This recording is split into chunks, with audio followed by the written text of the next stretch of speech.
Welcome back to the Urban Monk. I am so happy to be in studio with one of my dear friends, JJ Virgin, who now lives a little closer to me and is visiting. Hi. Yeah, why don't you come visit me? No, because I got small kids. Oh, I get to pull that card all the time. Uh-huh. I'm like, yeah, kids, you want them over? Sure. If you bring the grandparents. If I bring the grandparents. Actually, you can just leave the grandparents with me. Yeah. Oh my God. You right? scored.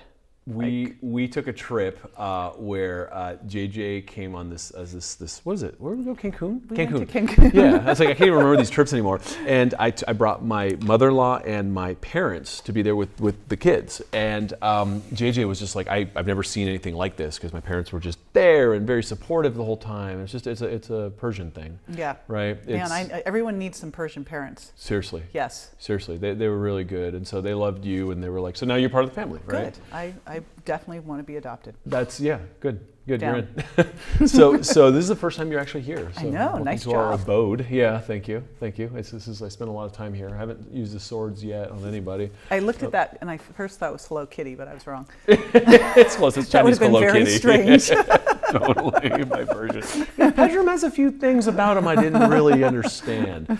Yeah, so I love the fact that you are now doing what I've been doing for a couple of years, and so we can relate. Well, because you were doing it, so I wanted to do it too. Oh, got it. Right. Trendsetter. There. So JJ has just finished a movie, and it's really, really good. I'm in it because I'm in it. No, You have a leading role in it. Is it a leading role? Well, you know what? You really help us connect the dots in the movie. So, Excellent. yes, there you go. I enjoyed it. Actually, you had a good crew, and it was wonderful. And now you know what it's like to make a movie. Yes. Oh, man.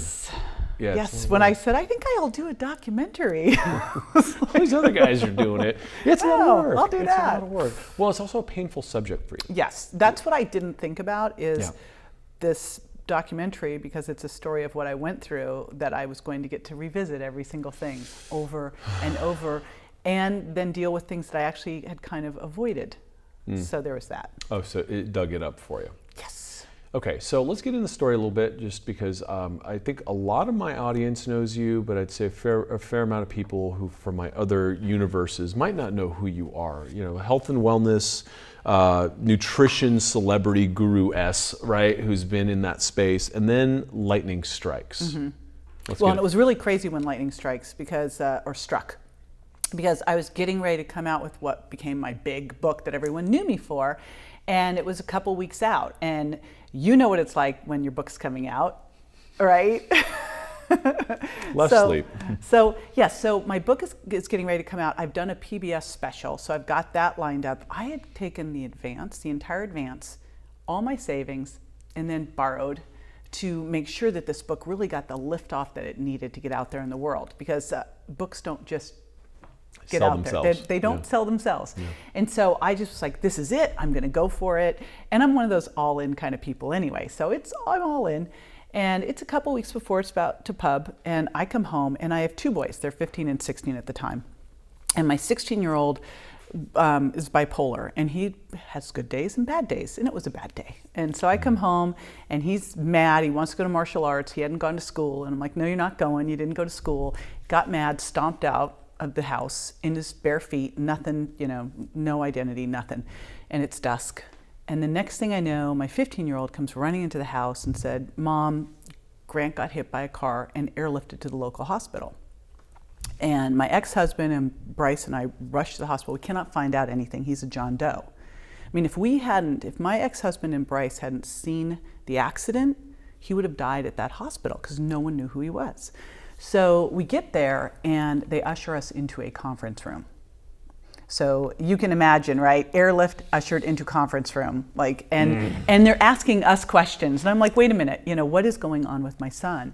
And they said, your son has a torn aorta. Now that's what killed Princess Diana. Kills 90% of the people on the scene.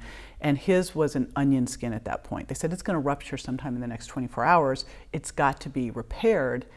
But he's got multiple brain bleeds, and it's a very specialized surgery. We don't do it here. Plus, he had 13 fractures. He literally, when we saw him, he had bones sticking through his skin.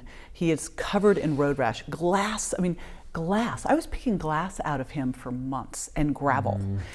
And so we found out that there was a surgeon who could do it a couple hours away at Harbor UCLA, and they go, he's never going to survive the airlift. And even if he did, he won't survive that surgery. And even if he were to survive both of those things, he'd be so brain damaged that it wouldn't be worth it. And I'll never forget those words. I'm looking at him like, it wouldn't be worth it. Worth it? Worth it. Yeah, it's like, you know, so. You're not a mom, right? So, yeah. I mean, as a parent, you're like, and my son Bryce is looking at him, and Bryce, who's my, you know, super smart math guy, goes, so like a 0.25% chance of him making it. The doctor goes, it's about right. And he goes, we'll take those odds. And I know, attaboy. And we were like, we're overruling you. That's it, we're overruling you. So we did, and we got this doctor to accept the case, which in itself was a miracle, because it's now midnight, and this doctor had to organize 5 surgical teams, get a hold of the stent that he had to put in Grant's aorta, that, by the way, was part of a study that had ended. So he had to find the stent, get it flown in, use it even though it was not approved for children. He said, I figured I would ask for forgiveness after once he was alive, right? And we drive there not knowing if we're going to pick up a corpse, what was going on. While he's getting airlifted, he's getting airlifted. We drive. There was no room on the airlift, which honestly, I think I would have passed out on that airlift. It was, you know, it was so scary. So I drive there, we get there, there are 5 surgical teams, it's full game on. We walk in, that one doctor said, you the mom? Like, I'm like, I'm like, what gave you that idea? He goes, I got this. He goes, I do this all the time. Guy was thrown off an overpass last week and I fixed him. I go, don't worry, let me show you where I'm going to do this. And I, you know, later on I'm like, oh, he was just trying to keep me from freaking out. But he took us to the OR. He goes, he'll be in here, I've got this. You just go to the waiting room. I'll be in a couple of hours to tell you it's all fine. That's really, really interesting generalship of emotion for a doctor. He is. He is in the documentary as like the hero. I'm like, you need to teach classes on this because, you know, he didn't know, right, but he knew what I needed. Mm-hmm. And it wasn't going to help the situation to have me panicked and freaking out. In fact, I went to the waiting room and had to write blog posts for this Discovery show I was doing. So I'm up there writing those because I'm like, I got to get this deadline. And he comes up and he goes, okay, he's fixed. It's all good. This aorta's totally repaired. He goes, now I'm just the plumber. I have no idea if he'll ever wake up. So you're like, you know, you're like, yay, oh shoot. What? So we go to see Grant and we see these neurosurgeons and they're like, we don't think he'll ever wake up. And they're just like, I was just like, you know, not listening to you. And I go in, I'm holding, the only thing I can hold is one hand. Everything is bandaged and raw and, you know, he's got the ventilator and the tube out of his head and the central line. I mean, it's just beeping and he's in a coma and it's just I mean, there's pictures in the documentary that people are like, I go, you know, it's brutal. And I'm holding his hand and I'm looking at him and I said, you know, Grant, we love you. Nothing. I go, Grant, your brother loves you. Squeeze. I said, Grant, I floated out another name I knew he wouldn't care about because I'm like, I felt a squeeze. Let's test this. Then I said, Grant, your girlfriend Mackenzie really loves you. And he went, right? And I'm like, he is in there. I said, Grant, you're going to be 110%. Like, you are a warrior. You've got this. We're all here. We're all going to fight. We can totally fix this. You're going to be better than you were before. And I just decided that was what we were going to do. You know, John and I looked at each other and went, this is our do-over. Don't you sometimes as a parent wish you could have a do-over? Probably daily. Right? Just You're after like, I say something. Could have handled that one better. Yeah. So I'm like going, we just got a do-over and he's going to be 110%. And you know what? We will all be better for this. And so that was just the premise that we led with. So when we'd hear things like the neurosurgeons saying, oh, I don't think he'll ever wake up. We're like, no, pass. And don't say that around him either. You're not allowed to talk like that around my kid. Oh, by the way, and this is so important for people to understand. Now, I've always been fascinated with the whole coma, near-death stuff. Didn't really want to do this, you know. Didn't really want to like. Yeah. I'd rather watch it in a movie. So, right. But Grant actually described what we were wearing in the waiting room during surgery. He said, you know when Dad was sitting in there and he was wearing that red shirt? And I'm like, what? What? You know? And then he described, I would sit in the ICU because here I am. I've got to make this book go to pay for. I'm the financial support for my family. So if this thing doesn't hit, if it doesn't broke, hit, right. I'm broke. And I know, like last year alone, the non-coverable medical expenses, this is 4.5 years out, $55 grand. So this is not like, this has to go. Like I'm sitting there going, I'm not leaving and this has to work. So I'm sitting in the ICU. I'm talking to Grant about the book launch, blah, blah, blah, blah, blah. And he says, Mom, the gray man came down and he asked me if I wanted to live or die. And I was there with Grandpa and it was really nice. You always hear, it's so nice over there. And he goes, but I kept hearing your voice and I thought about my family and I told him I'd stay. Whew.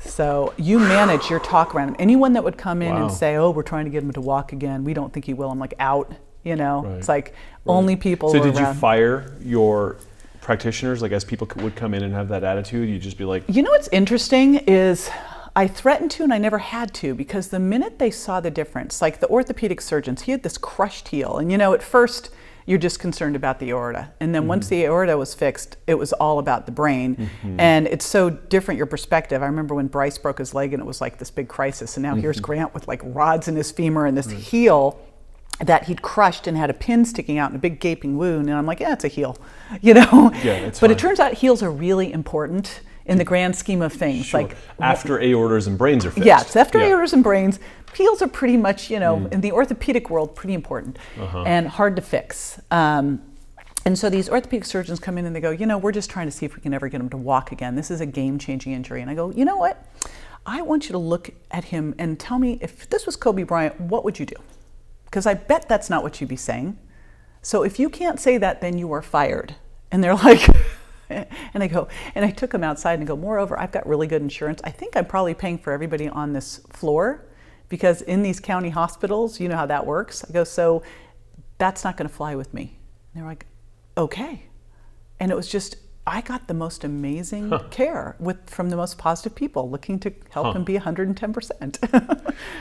Because I wouldn't accept the ladder. The sad part is, if you weren't, if you didn't have good insurance, this would be a very different scenario, right? And that's healthcare. I'm not.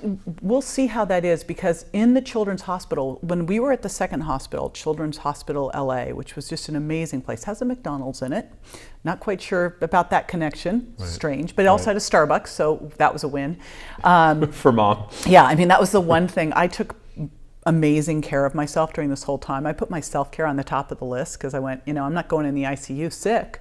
So I have to be focused. It's like game time. I can't be sick. So my self-care was the priority one, Grant, book, right?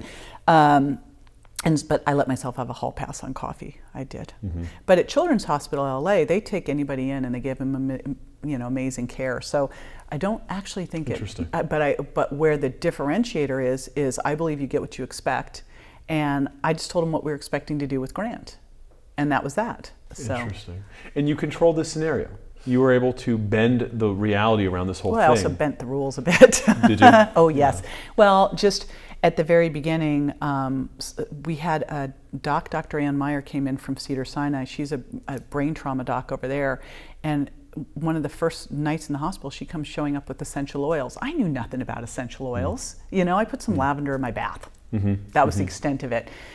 It was the first time I started to see Grant actively respond, where he was fluttering his eyelids, wiggling his nose, wiggling his toes, and she was explaining all this, and she'd come every week and do this. I mean, I hardly knew her when she started showing up. I was like, oh my gosh, I'm like so grateful. Then we started using progesterone cream, and they didn't need to know that. It's cream. Just rubbed it in.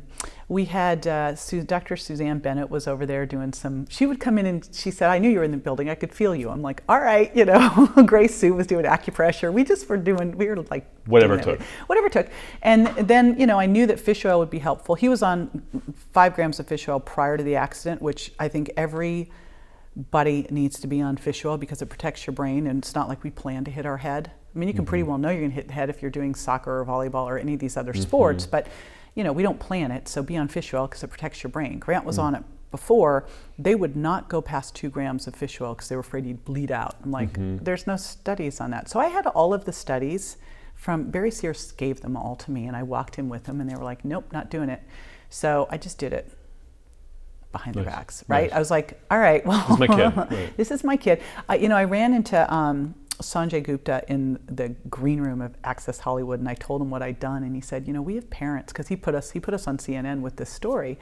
He He says, I have parents laying down on the hospital floors saying, if you don't do this, you have to get security. You have to help my kid. Because there's so many stories now of fish oil helping, and it never hurts. Huh. It does not increase bleed times. There's not one bit of evidence to show that. And now the line's broken, like they're accepting it, or just it's I think this is one that if you push it, there's been enough. Children's Hospital had him on 20 grams. I walked into that was the second hospital we went to, and I said, he's on 20 grams of fish oil, and they said, okay.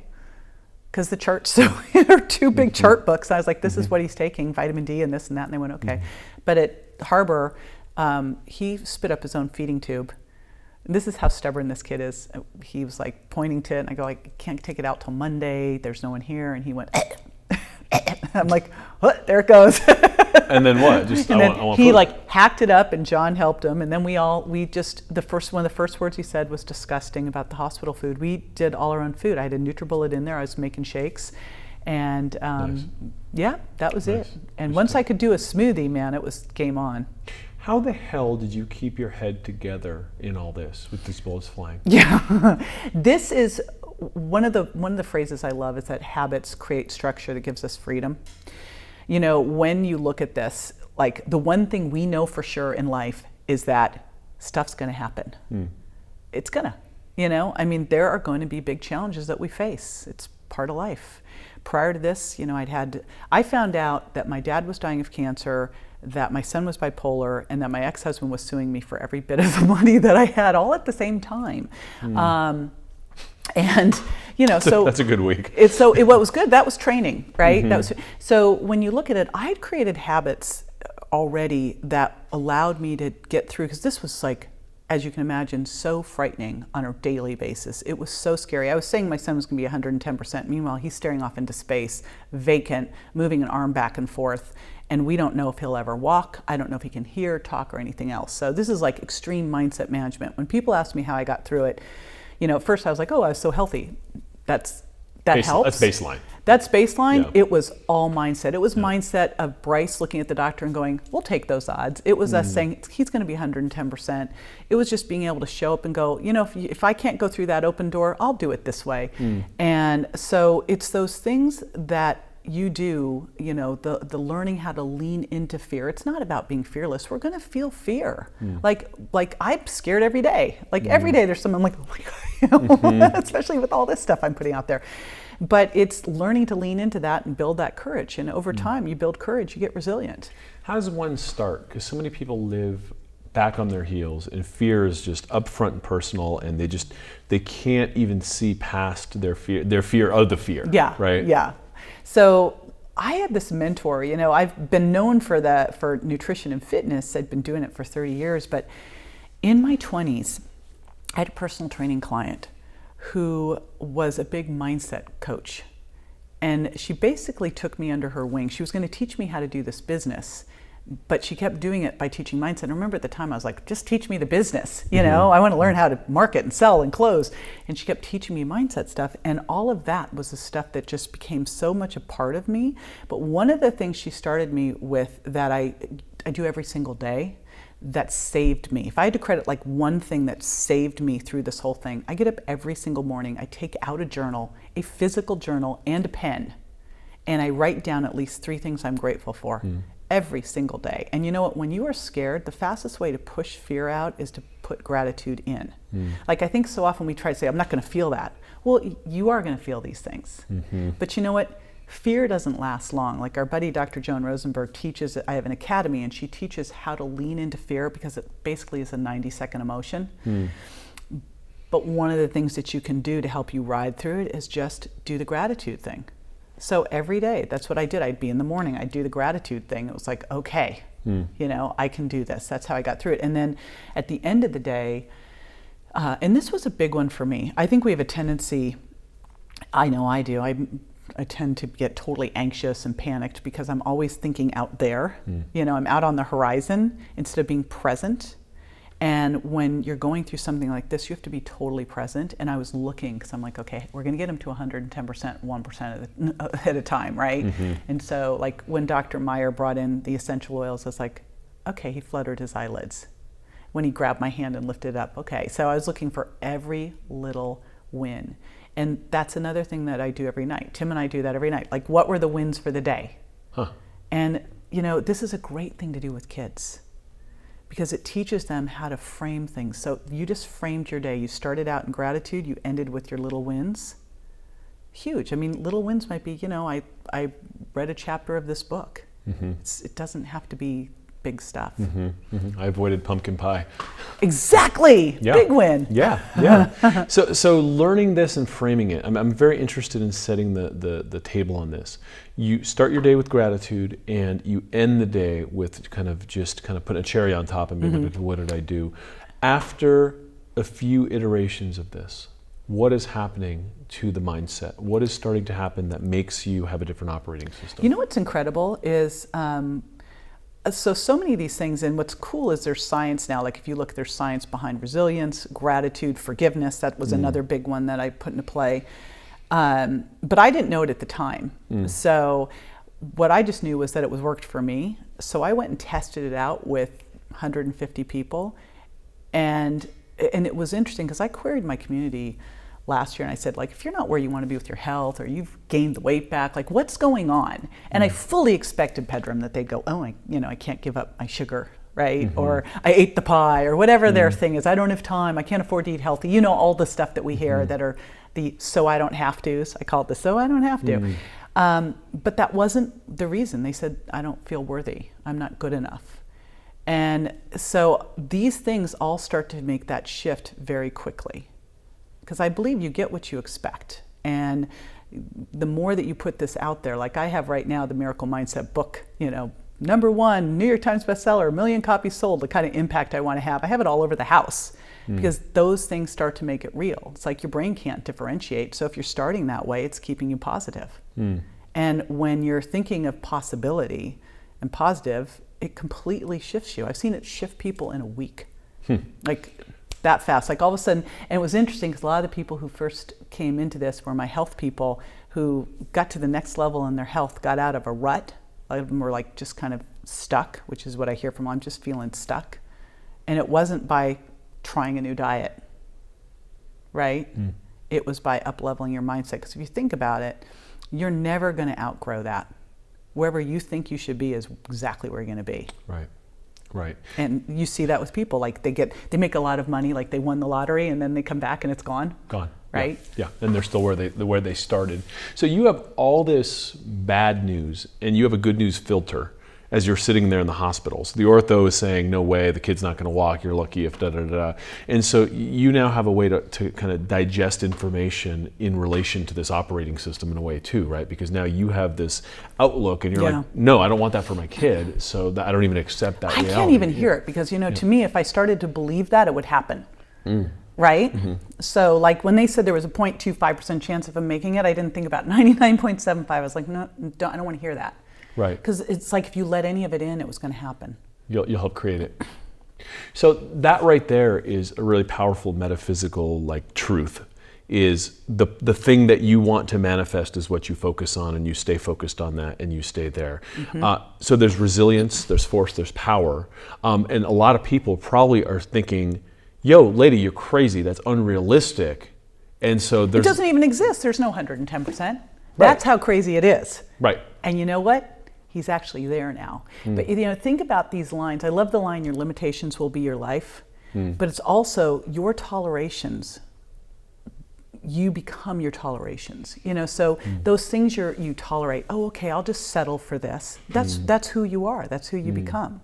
So if I just decided, gosh, I just want him to be alive. And there were times in there. I mean, this is, the whole time was scary. It was one big mindset management. It's been scary ever since. 25% of people who have brain injuries try to kill themselves. They're suicidal. My son's one of them. You have that level of brain injury. It's depression, anxiety.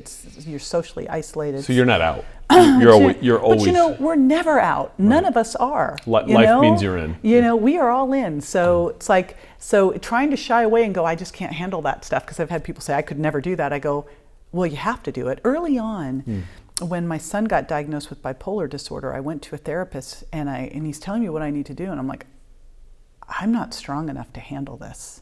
And he goes, well, you better make yourself stronger because this is what you're facing. And I'm like, deal, sister. Yeah. Got it. You know, it's that first mentor said, don't wish it was easier, make yourself stronger. And I'm like, got it. And that's the big thing. It's like, sure, you can shy away from these little challenges because you think you're afraid, but when the big challenge comes, you're drowning. Don't wish it was easier, just make yourself stronger. That is, that is such sage wisdom right there. And you have to embody it. That's the hardest part, right? It's one thing to like read metaphysical books. It's one we all read self-help crap. But when the bullets are flying, everyone's panicking. Exactly. Right? And you said an important thing. We all read self-help crap. Right. It's true. It's all. But it's true. So, and you know what? I am a super left brain person, as you know, and everything to me has to be frameworked. I have to be able to prove it. And so when I was looking at this whole thing, I go, I don't need to write a memoir. Like, who cares what I did, unless that specific story has lessons that are so universal, and I can show people how to get into action so it will impact their life, so they'll get unstuck, so they can handle stuff, so they can show up bigger in their life. And it turns out that like there are simple lessons, like leaning into the fear and riding that 90-second wave, like starting in gratitude. There's a very specific way to do forgiveness that totally sets you free, and you can learn these things, and they're quick and they're life-changing, because reading something doesn't change anything. Doing changes.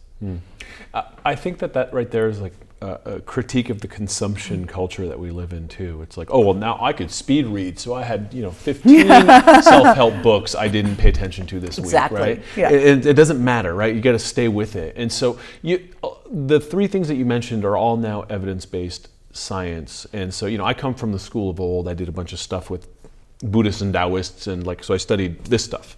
And so now this stuff is being studied all around, and so it's like, oh, it turns out prayer is good for you. It turns out gratitude is good for you, and it's really come full circle. I mean, we're at a place right now where we understand that this is science. It works, and so you've incorporated that before this happened, and you've been looking at that since, I'm assuming. So like, what in there, like what you have like a magic formula that worked for you.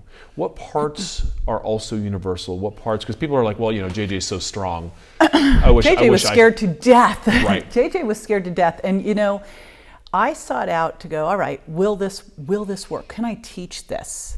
And that's what I always look for. Like with anything that I do, I'm like, I look at what's actionable, the science behind it. But there's a lot of things that there's science behind. It's like you go to try to use it and it doesn't work, right? You're like, well, that was great, but that didn't work. So to me, I've got to make sure it actually works and that people can put this into their life. And it's one of the challenges I have with a lot of different personal development stuff. I'm like, but I don't have an hour a day to do that.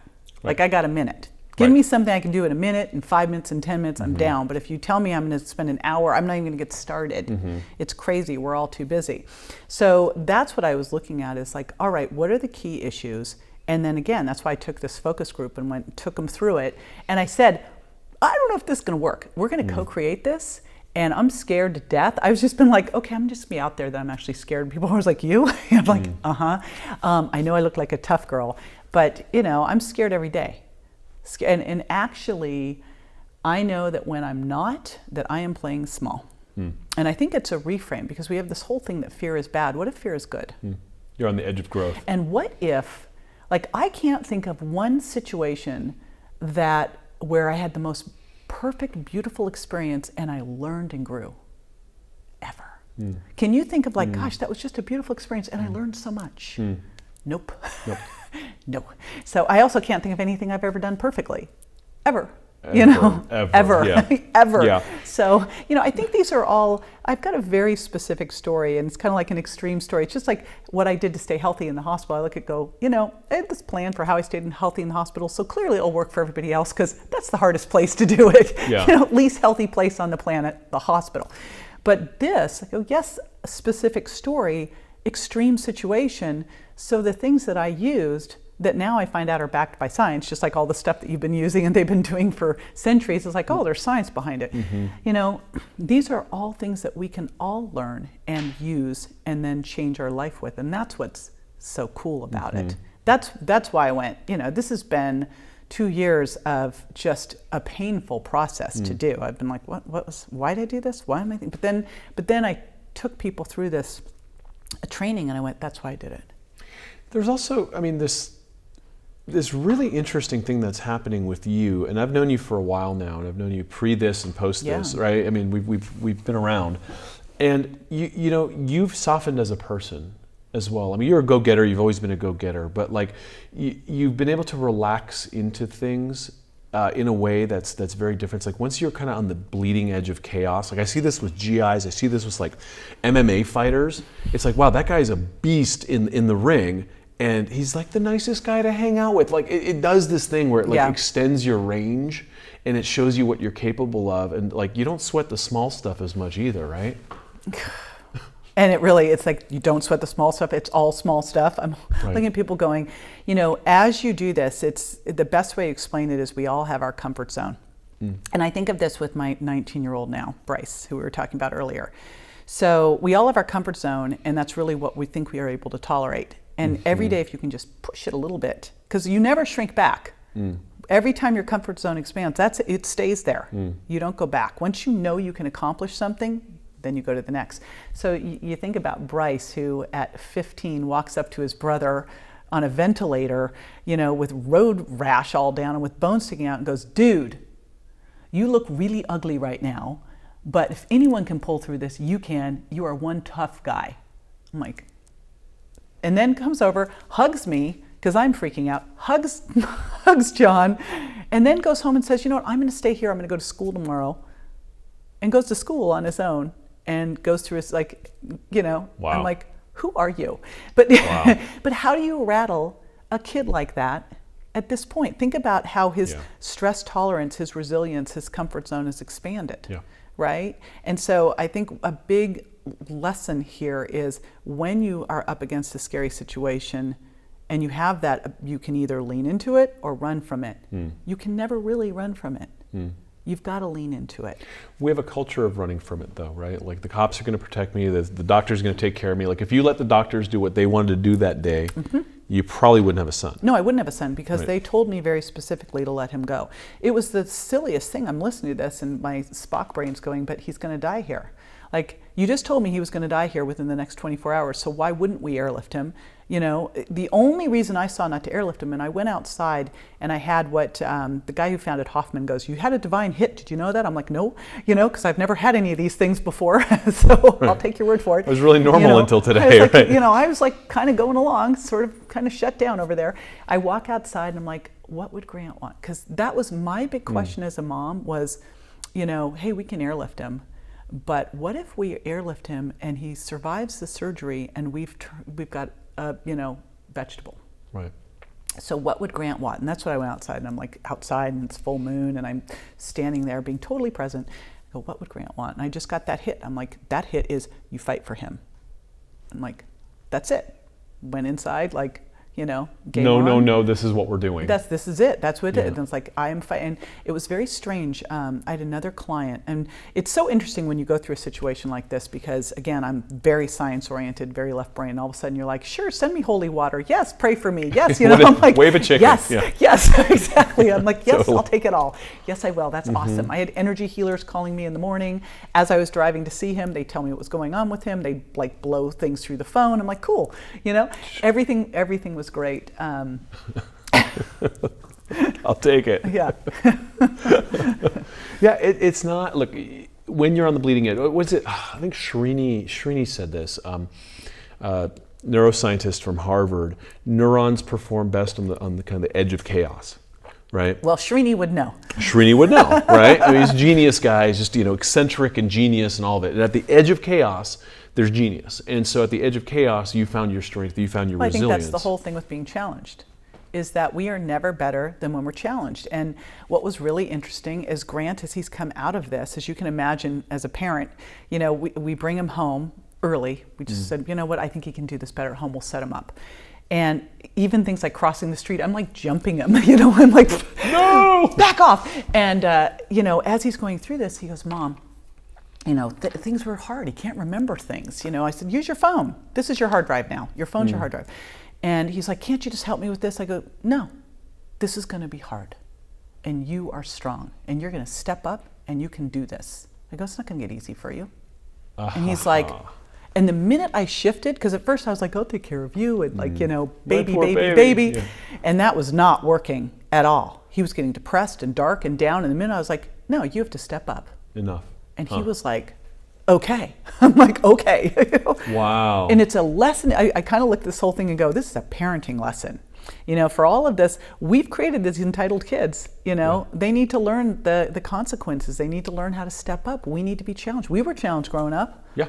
Tons. Yeah. And it's changed a lot, and you could see it reflecting in the world, right? Generation after generation, the work ethic is going down. Mm-hmm. It's becoming a very difficult world to parent in because, you just the new norm is just, let them moan. Yeah. Yeah. And that's not how, a resilient human is going to. No, that's the whole, Carol Dweck described this at Stanford. There's a fixed mindset and the growth mindset, which to me, that's the growth mindset is the idea that your mindset's a muscle and you can develop it, which means you better be, because if you're not, guess what it's doing? Mm-hmm. It's shrinking. But the fixed mindset is the victim. It happens to me, whine.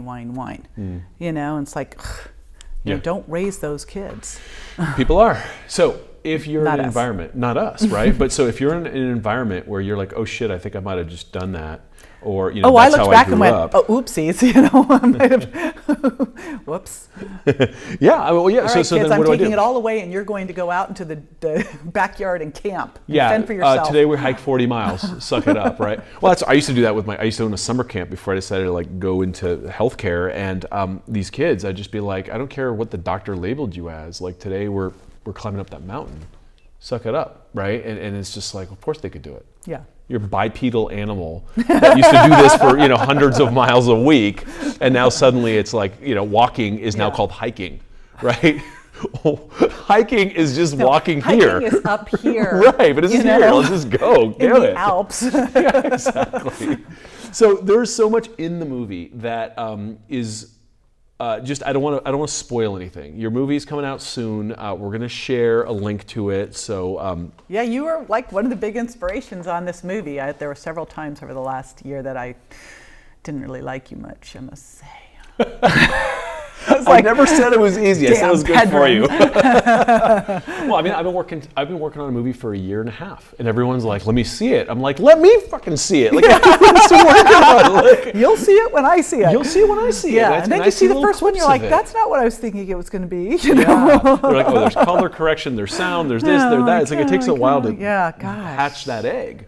But you've done a really, really good job. It's a beautiful film, and it's coupled by an amazing book.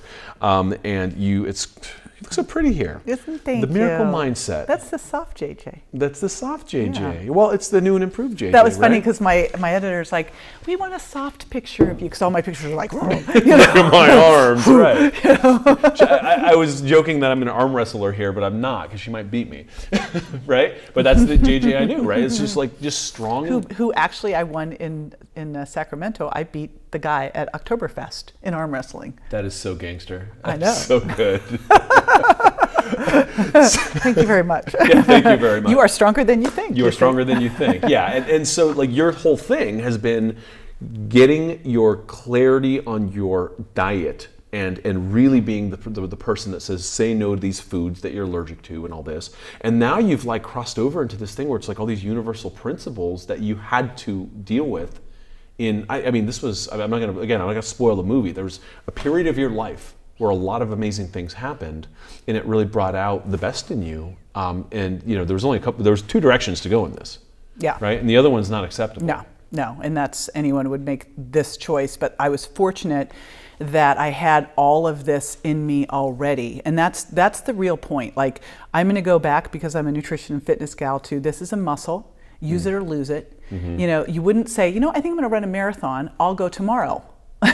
And just go run the LA Marathon. What's the problem? I don't know why I'm so sore. Gosh, there's nothing more important to train than your mindset, because it's going to impact your relationships, your finances, your career, your health, every single thing. And yet we don't have any way to quantify it. We don't have any exercises to train it. So that's what I was like, I can put this together. So I actually created a scorecard so you could assess your mindset and all the different attributes of it.